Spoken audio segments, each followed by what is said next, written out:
Bonjour, nous sommes au Salon Eurobois à Lyon. Bienvenue sur le plateau de Batijournal TV. Et pour cette deuxième conférence de la journée, table ronde, nous allons nous intéresser à l'innovation dans la gestion forestière. Alors l'innovation n'est pas réservée à la machine, qu'il s'agisse de l'exploitation forestière ou des équipements de première et seconde transformation. Il y a de nombreuses façons d'améliorer la gestion forestière et pour en parler, j'ai avec moi trois invités. Cyril Le Picard, bonjour. Bonjour. Vous êtes président de France Bois Forêt et également président de l'Union des coopératives forestières françaises. Merci d'être avec nous. Lionel Staub, bonjour. Bonjour. Vous êtes expert forestier, délégué régional de l'Association des experts forestiers de France. C'est cela. Merci d'être là. Et enfin, nous avons avec nous aussi Jacques Grenaud. Bonjour. Bonjour. Vous êtes propriétaire forestier dans la Loire et vous représentez le syndicat Francilva Loire. Tout à fait. Merci d'être là. Alors, Cyril Le Picard, est-ce qu'on peut peut-être commencer par présenter rapidement l'Union des coopératives forestières françaises ? L'Union des coopératives forestières françaises représente 19 entreprises à caractère coopératif, c'est-à-dire des entreprises dont les propriétaires sont des propriétaires forestiers exclusivement. Nous avons 120 000 propriétaires en France, membres des coopératives. On réalise 380 millions d'euros de chiffre d'affaires et nous commercialisons 8 millions de mètres cubes de bois. Nous sommes là pour accompagner le propriétaire forestier privé dans la gestion de sa forêt. Et on représente à peu près 20 à 23% du marché national dans la forêt privée. Alors justement, cet accompagnement des propriétaires forestiers, est-ce qu'il passe par l'innovation ? Pour vous, qu'est-ce que c'est l'innovation dans la gestion forestière ? Les coopératives ont les capacités de trouver des solutions nouvelles pour accompagner le propriétaire forestier. Accompagner le propriétaire, notamment dans la gestion informatique de sa forêt, dans la possibilité de replanter des arbres et l'aider à replanter, puisque la replantation est un axe majeur de la filière tout entière. Et il y a plusieurs initiatives qui ont été prises par les coopératives forestières. C'est Plantons pour l'avenir. C'est un système qui existe depuis 2 ans maintenant et qui prend son envol de plus en plus grâce à des donateurs pour aider le propriétaire forestier à replanter. Nous sommes très présents aussi dans la mécanisation forestière, qui a fait des progrès considérables, des progrès dans la récolte du bois, notamment dans le résineux, puisqu'on arrive maintenant à récolter un arbre en moins de 40 secondes. Alors, il y a aussi des innovations qu'on connaît bien, hein, on en parle beaucoup, les drones, les tablettes, et ce type de produit fait aussi son entrée dans la forêt. Alors d'abord, dans nos coopératives, on a un programme informatique unique qui est géré par un responsable informatique au niveau national, ce qui nous permet de développer des logiciels informatiques spécifiques pour les propriétaires forestiers avec les techniciens forestiers dans chacune des coopératives. Et maintenant, nous avons la plupart des coopératives qui sont dotées de tablettes waterproof pour accompagner le propriétaire dans la gestion de sa forêt. Ce qui permet de lui proposer un programme de coupe, de proposer des travaux forestiers et lui proposer aussi une rentabilité forestière. Donc le forestier a accès à ces logiciels directement sur sa tablette. Alors, la fiche du forestier peut être envoyée directement sur sa boîte mail pour qu'il puisse suivre les travaux qui sont dans sa forêt. Alors, on parle aussi de drones. Donc les drones, à quoi servent-ils ? Alors les drones, ça vient de l'agriculture d'abord. Bon, et on s'inspire de l'agriculture pour repérer les massifs qui seraient susceptibles d'être travaillés rapidement par rapport à d'autres massifs. Et il y a un gain de temps considérable pour rentrer dans une forêt, pour que le technicien forestier aille directement dans les zones qui sont conformes au plan simple de gestion et qui sont conformes aux coupes qui doivent être faites, surtout sur des grandes surfaces. Le deuxième avantage qu'on ne connaît pas, c'est qu'on peut repérer avec une caméra thermique les animaux qui sont dans la forêt et qui permet de faire un comptage qui est souvent demandé par les fédérations, un comptage d'animaux assez rapidement. C'est un des avantages du drone. Et puis le dernier, c'est que Ou peut-être le premier, c'est que le propriétaire, il souhaite voir sa forêt. Il est fier de sa forêt, il a bien raison d'ailleurs. C'est un patrimoine, c'est aussi c'est un patrimoine, mais c'est aussi un revenu. Donc voir sa forêt et déterminer les travaux à faire par le haut, si je puis dire, c'est un avantage important.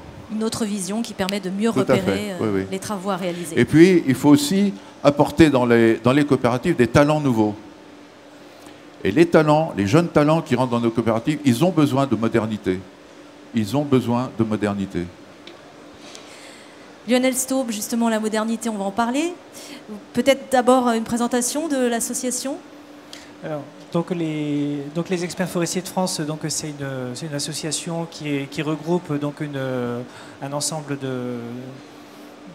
d'individus. Donc les experts forestiers en fait ils exercent à titre souvent très libéral. Donc en fait nous sommes des indépendants au sens j'ai coutume de dire, si vous voulez, un petit peu comme les architectes le sont lors de la construction d'une maison. Donc nous accompagnons les propriétaires forestiers, j'allais dire, dans la gestion de leur parcelle forestière. Quel type de mission vous exercez? Donc alors on a plusieurs types de missions. Les missions d'expertise au sens premier, c'est-à-dire évaluation d'un patrimoine forestier, que ce soit dans le cadre de donation, succession, achat, vente. Des missions aussi donc de gestion forestière, donc pour les clients qui nous confient leur patrimoine forestier à gérer. Et puis donc après d'autres missions qui peuvent être aussi des missions d'audit de patrimoine, des missions aussi de... Alors là pour le coup effectivement c'est là où l'indépendance est très importante, c'est notamment aussi tout ce qui est les missions d'expertise, assurance, expertise judiciaire en cas de litige. Vous apportez du conseil donc aussi. Voilà, on apporte aussi beaucoup de conseils. Et donc les experts forestiers se regroupaient donc au sein de cette association, Experts forestiers de France, et cette association donc a pour vocation à faire connaître notre profession et puis donc à la mettre en valeur. Vous avez un regard donc un peu global sur les forêts de France et les innovations donc qu'on peut y trouver. Vous suivez, je crois, à peu près 200 entreprises, c'est ça? Non ? Alors, les experts forestiers représentent effectivement à l'échelle de la France à peu près de 200 entreprises en France. Voilà. Après, je veux dire, on a donc tous nos... c'est effectivement donc en fonction un petit peu de notre connaissance de terrain, du fait un petit peu de nos différentes expériences professionnelles qui est donc propre à chacun, qui fait effectivement qu'on a une bonne connaissance du territoire. Et surtout un réseau entre nous, notamment au sein de par exemple l'organisation de ventes groupées, c'est-à-dire que quand on a des bois donc en gestion et donc on les met en vente. On ne fait pas d'achat-revente de bois, mais on met en vente les bois pour obtenir le meilleur prix pour nos clients. Ça passe notamment par des actions de vente groupée, c'est-à-dire chaque expert regroupe plusieurs lots et on se regroupe à plusieurs experts pour présenter en fait à l'aval de la filière un catalogue, plusieurs catalogues répartis sur toute la France pour pouvoir donc effectivement proposer effectivement et valoriser les forêts de nos clients. D'accord. Alors du coup, en termes d'innovation, qu'est-ce que vous observez comme tendance récente ? Alors, les innovations, je dirais, elles peuvent être de deux ordres. Elles peuvent être dans ce qui nous facilite le travail, et là je rejoins donc ce qu'a dit Monsieur le Picard, c'est effectivement donc c'est l'entrée de l'informatique en forêt quelque part, hein, donc l'entrée des drones. Donc nous, ça nous facilite beaucoup le travail. J'allais dire, je suis pas encore trop vieux, mais j'ai connu l'époque où on recherchait les limites avec une boussole et un topophile. Bon, je veux dire, maintenant on les recherche au GPS avec les vues aériennes. Donc c'est ça change effectivement, ça change la donne. Ça change effectivement la façon de faire le métier. On a aussi beaucoup d'innovations, j'allais dire, sur la prise de données en fait dans nos forêts pour mieux les connaître. Et effectivement, là aussi, les outils informatiques nous aident beaucoup. Je ne vais pas rentrer dans le détail, mais effectivement, c'est sur des systèmes de comptage, sur des systèmes de mise en place de placettes et autres, donc qui nous permettent d'avoir des connaissances beaucoup plus fines en utilisant beaucoup plus des outils statistiques que, j'allais dire, le comptage en plein pur et dur des forêts tel que ça se pratiquait encore il y a 20 ou 30 ans. Et donc ça, j'allais dire, c'est les innovations l'aspect technique de notre métier. Par contre, on a aussi d'autres innovations à prendre en compte dans la gestion forestière qui sont en fait le cadre dans lequel évoluent les forêts. Et finalement, quand on fait le bilan, on s'aperçoit très souvent qu'une forêt, quand elle est exploitée, c'est assez rarement ce pourquoi elle a été plantée. Un exemple, on va dire, qui est assez connu, c'est la grande forêt de Tronchet, la grande forêt domaniale de Tronchet. À l'époque, Colbert avait effectivement favorisé la plantation de chênes pour faire des bois de marine pour la marine royale. Il est sorti quasiment aucun bateau, à part l'Hermione, de la forêt de Tronchet. Voilà, donc on est... et par contre, il est sorti beaucoup de tonneaux qui font effectivement la gloire des vins de Bordeaux. Donc, on est dans une gestion forestière. On est en train de mener, si vous voulez, à une échelle de 60, 80, 100 ans, la conduction lente d'un peuplement dans un environnement qui lui, est changeant à une échelle beaucoup plus rapide. Qui lui va beaucoup plus vite. C'est les changements technologiques. Les besoins des entreprises de la transformation du bois. On ne fait plus les charpentes aujourd'hui comme on les faisait il y a 10 ans, alors qu'effectivement il nous faut bien 60, 80 ans pour faire un bois de charpente. Donc il faut qu'on adapte en fait nos gestions sans détruire les équilibres forestiers que l'on construit au fur et à mesure. Et ça, c'est la difficulté. Ça, c'est la difficulté, c'est notre challenge, et c'est ce pourquoi effectivement, on assiste aussi nos clients dans la gestion forestière. Voilà. Et puis, il faut aussi qu'on prenne en compte l'environnement. Alors, il y a l'environnement aussi climatique qui évolue, à savoir effectivement, là, on est sur des phases de réchauffement climatique. Tout le monde est très inquiet. Est-ce que, oui ou non, nos sapins de montagne qui se situent à 700, 800 mètres d'altitude, est-ce que dans 50 ans, est-ce qu'ils seront toujours à leur place ou est-ce qu'ils auront grillé d'ici là? Et qu'est-ce qu'on fait? Il faut anticiper. Qu'est-ce qu'on peut proposer? Voilà. Donc il faut qu'on ait une anticipation effectivement de l'imprévisible. Voilà. Et puis il y a aussi un cadre, social qui évolue, c'est-à-dire que il y a encore 50 ans, tout le monde connaissait un petit peu la forêt, tout le monde connaissait son fonctionnement, et nous sommes là maintenant, dans un contexte où finalement la forêt devient très mal connue, où couper un arbre est un crime, mais c'est mal perçu. Et finalement mal perçu. Et en même temps, paradoxalement, avoir une construction en bois, c'est très bien. Donc il y a aussi beaucoup d'explications en fait, à apporter en fait, au grand public, faire connaître notre métier, faire connaître effectivement et puis montrer aussi que, effectivement, comme le disait aussi Monsieur le Picard, que couper un arbre, c'est pas seulement saccager une forêt, c'est aussi regarder qu'il y a aussi un jeune arbre qui pousse à côté et donc qui permet effectivement d'avoir effectivement une forêt pérenne dans le temps. Donc, on va demander à Monsieur Renaud ce qu'il pense de tout ça justement en tant que propriétaire forestier et représentant de France Sylva. France Sylva, en quelques mots.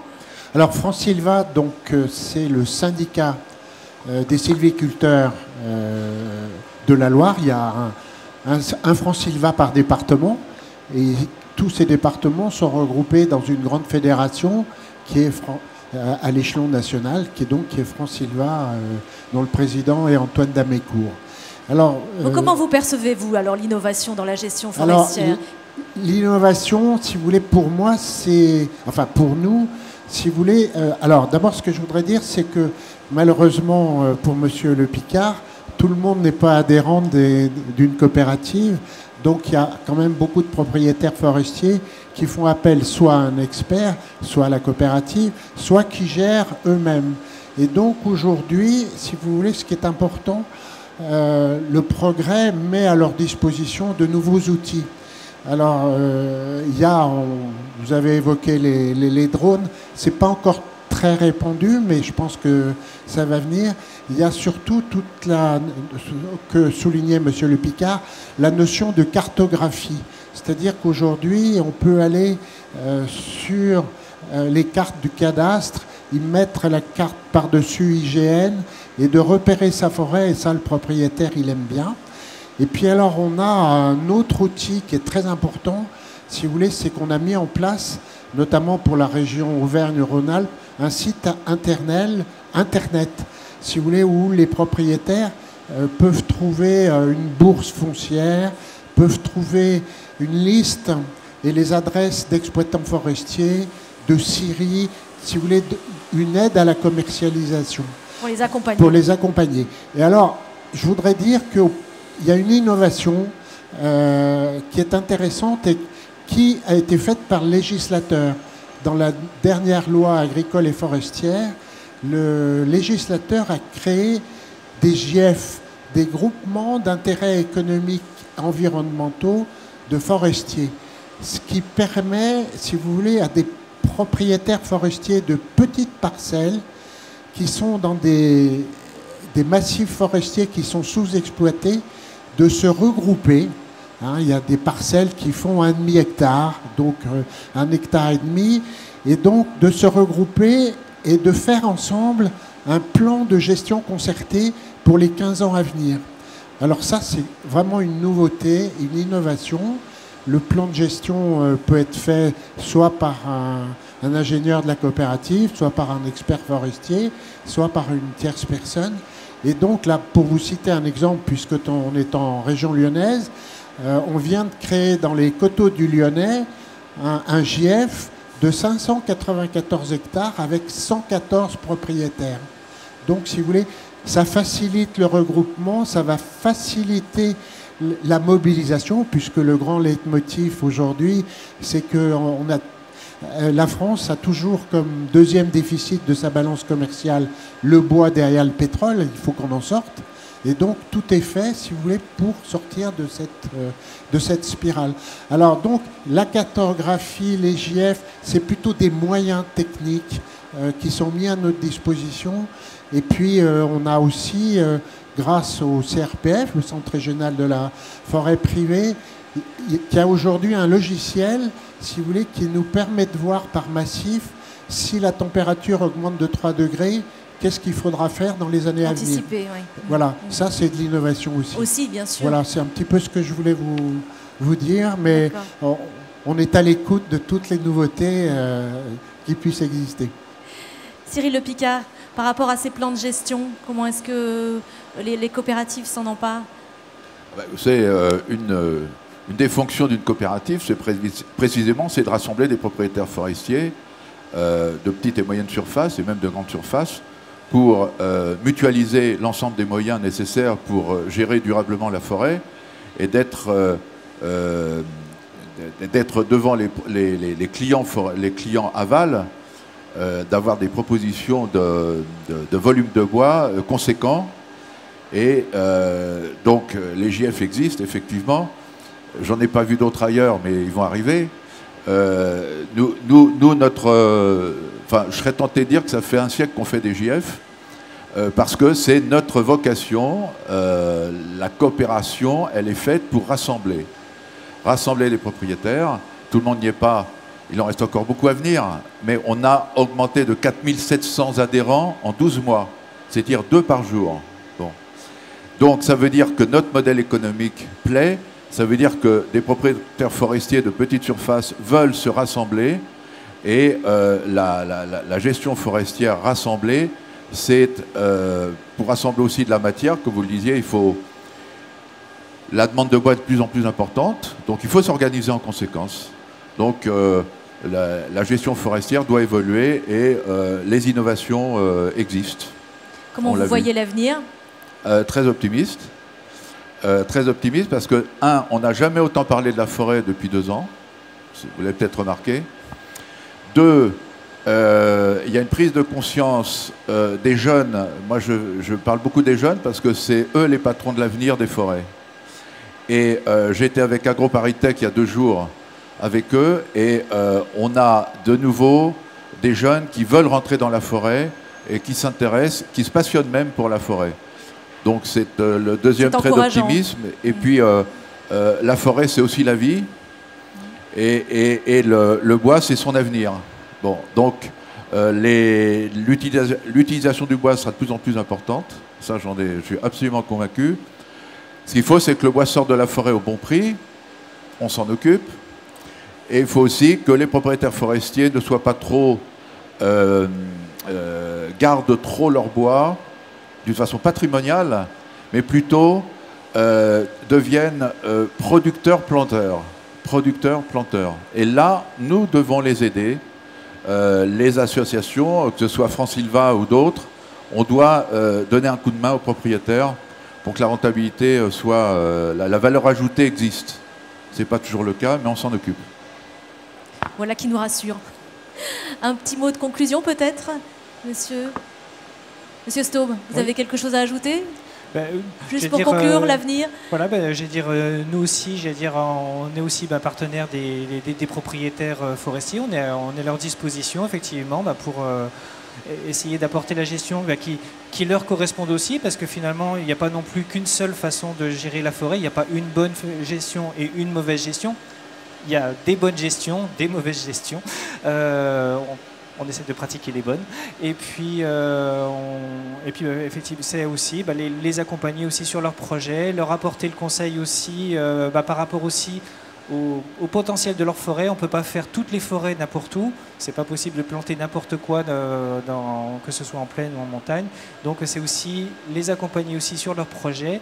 Et puis en même temps les accompagner aussi sur...